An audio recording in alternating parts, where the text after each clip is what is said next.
बेसन पीठ आहे हे, त्यामध्ये थोडं थोडं पाणी टाकून सनी गोळ करून घ्यायचं आहे।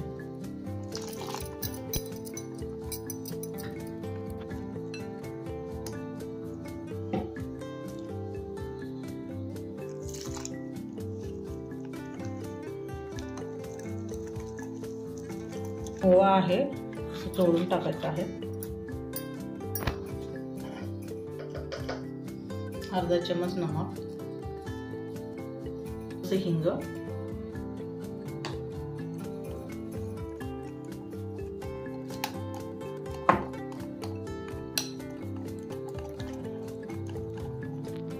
थोडीशी लाल तिखट,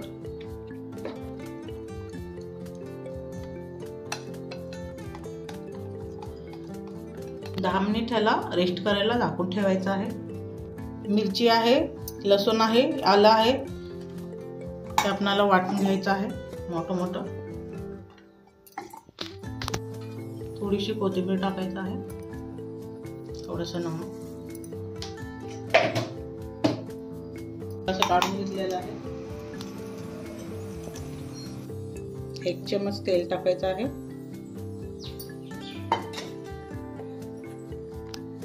अर्धा चम्मच जिरा,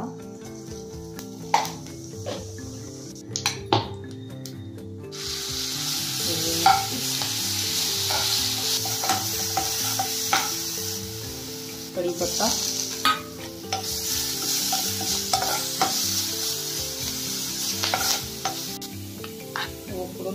उकडून घेतलेला बटाटा आहे,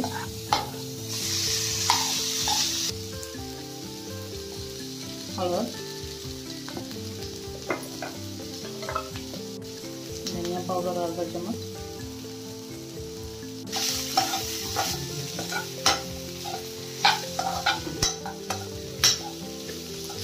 थोडीशी कोथिंबीर टाकायचं, याला आता थंड करून घ्यायचं आहे। असं थोडं थोडं घेऊन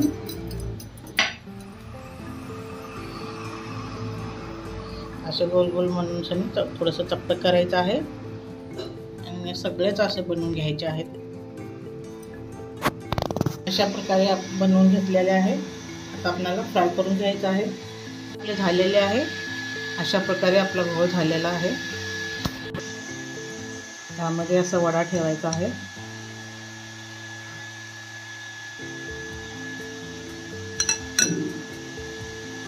चम्मचनं आता तेलात आपल्याला सोडून घ्यायचं आहे। तेल गरम झालेलं आहे,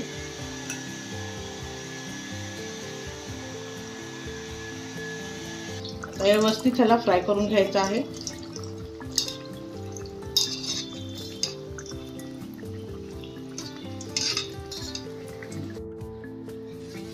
आपण चटणीसाठी बनवून घ्यायचं आहे। असं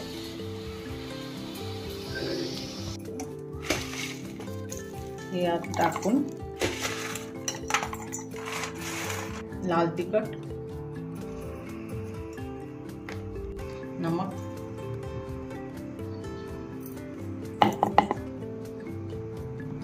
अशा प्रकारे वडापाव तयार आहे। आवडले असेल तर एक वेळेस करून पहा, लाईक करा, शेअर करा, कमेंट करा।